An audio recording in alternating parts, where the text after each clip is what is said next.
ओम नारायण नारायण नारायण नारायण। सभी मित्रों को राम राम। दोस्तों, आज दोपहर को करीब 4 बजे मैं मॉर्बियस देखकर थिएटर से बाहर निकला।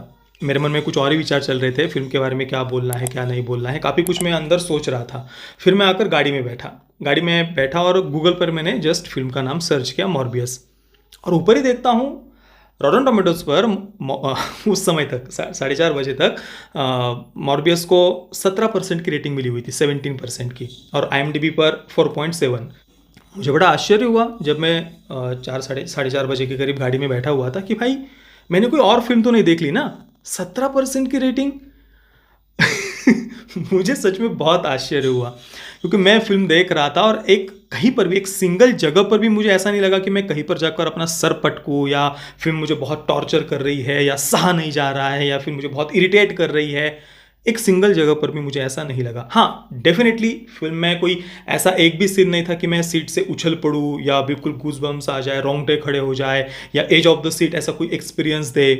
एकदम कोई जो एक्शन सीक्वेंसेस थे उनमें कुछ बहुत ऐसा उन्होंने नया करने का प्रयास किया हो, या एक सुपर हीरो फिल्म से हम जो एक एक्सपेक्ट करते हैं कि भाई सुपर हीरो जैसे बिल्कुल एकदम धमाकेदार ऐसे कोई उसकी एंट्री हो, ऐसा कुछ नहीं था। पर साथ में ही फिल्म डिसअपॉइंटिंग भी नहीं थी।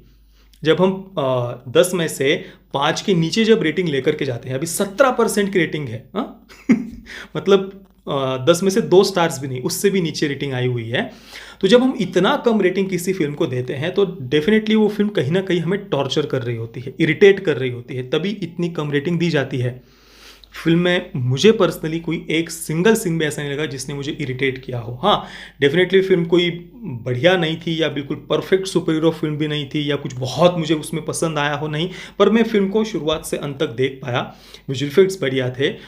मॉर्बियस के जो कुछ भागने के सीन थे, उसमें कुछ एक अलग उन्होंने करने का प्रयास किया था, जैसे भागने के बाद में उसके पीछे ऐसे कुछ उसके तरंग छूट रहे हो, वो थोड़ा अलग लग रहा था, बढ़िया लग रहा था देखने में वो।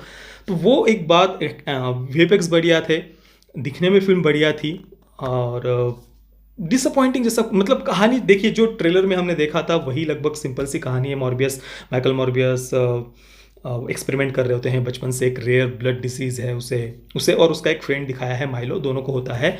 और फिर उस पर वो बचपन से ही कुछ ना कुछ वो खोज कर रहा होता है कि भाई कुछ तो इसका क्योर, कुछ तो उसका एक हल निकल जाए, कहीं से तो वो अपनी बीमारी को ठीक कर पाए।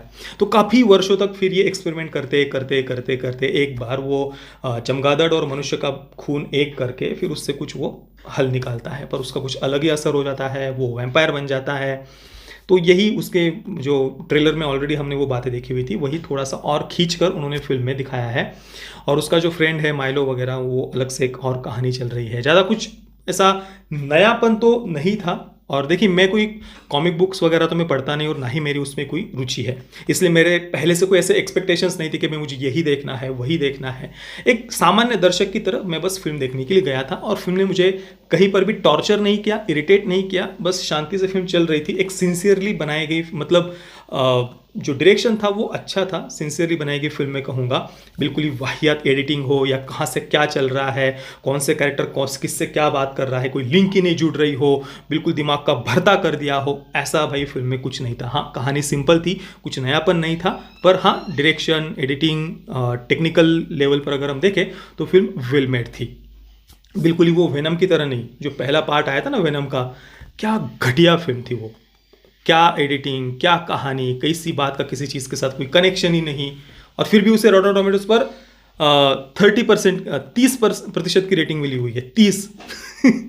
तो उससे तो काफ़ी डेफिनेटली, अगर हम टेक्निकल लेवल पर अगर हम देखें तो उससे डेफिनेटली फिल्म अच्छी थी। हाँ, वेनम में कुछ बहुत ही वाहियात फालतू से ऐसे कुछ जोक्स वगैरह थे, शायद उस कारण से थोड़ा बहुत उसने कलेक्शन किया भी था। पर भाई, अगर हम तांत्रिक दृष्टि से देखें तो पहला जो वेनम का पार्ट था वो बहुत बहुत ज़्यादा निराशाजनक था, और वैसा मॉर्बियस में कुछ नहीं था। अगर आप बस एक सामान्य दर्शक की तरफ फिल्म देखना चाहते हैं, कुछ अच्छे एक्शन सीक्वेंसेस, कुछ अच्छे विजुअल इफेक्ट्स वगैरह देखना चाहते हैं, तो बिना किसी एक्सपेक्टेशंस के एक बार तो आप देख सकते हैं। मैं ये नहीं कहूँगा कि थिएटर में ही जाकर आपको देखना चाहिए, मैं कोई फिल्म को, मेरा कोई लेना देना भी नहीं इस फिल्म से। बाद में आप OTT पर वगैरह देख लीजिए, कोई दिक्कत की बात नहीं है। हालांकि मैंने जो कुछ सोशल मीडिया पर IMDb पर वगैरह कुछ रिव्यूज़ वगैरह देखे, ज़्यादातर जो निगेटिव रिव्यूज़ थे वो मार्वल के फैंस की तरफ से ही मैंने देखे। उनका मतलब कुल मिलाकर सोनी को टारगेट करने वाले ही ज़्यादातर मैंने रिव्यूज़ देखे IMDb पर कि भाई ये सोनी वालों तुम्हारे बस की बात नहीं है, मार्वल को अपने कैरेक्टर्स वापस दे दो वगैरह वगैरह, ऐसे ही ज़्यादातर रिव्यूज़ मैंने पढ़े। तो पता नहीं वो कितने जेन्युइन है या क्या है, बाद में मतलब अभी तो कुछ कह नहीं सकते हैं उसका।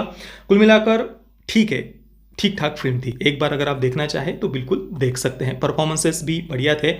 जेरेड लेटो, उनको मैंने पिछली बार हाउस ऑफ गुची में देखा था, वहाँ पर तो उनका परफॉर्मेंस मतलब बिल्कुल ही अलग था, यहाँ पर बिल्कुल अलग था। तो परफॉर्मेंसेस ठीक ठाक थे, कहानी ठीक ठाक थी, सब कुछ ओवरऑल फिल्म बस ठीक ठाक थी। मैं मॉर्बियस को दूंगा 6.5 out of 10 stars. Parental guidance की बात करें तो फिल्म में कोई सेक्स, न्यूडिटी, वायलेंस नहीं है।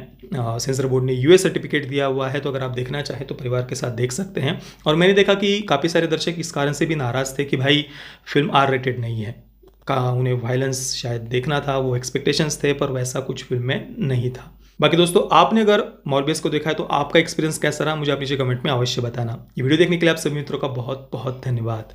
जय श्री राम, वंदे मातरम।